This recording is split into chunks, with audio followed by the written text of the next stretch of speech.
అందరికీ నమస్కారం అండి. నేను మీ మాధురి. ఇప్పుడే ఎన్టీవీలో ఒక న్యూస్ చూశాను. Duvvada Srinivas, Madhuri pre wedding shooting Tirumala మాడవీధి. ఏంటి ఆ న్యూస్లో? రాసే ముందు వెనక ఆలోచించుకొని రాయరా? నిజాలు రాయండి.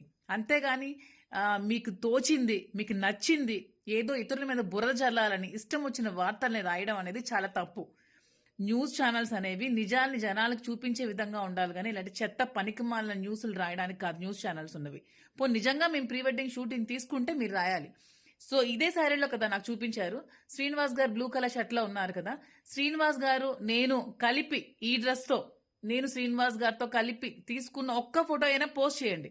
పోస్ట్ చేసి అప్పుడు రాయండి ప్రీ వెడ్డింగ్ షూట్ తీసుకున్నామని. ఇష్టం వచ్చినట్టు ఎలా అండి అలా వార్తలు రాసేస్తారు? మీకేది తోచితే ఏది నచ్చితే ఆ వార్త అది పెట్టేయడమేనా? అది యువతల మనసుల్ని ఎంత బాధ పెడుతుందో ఆలోచించరా?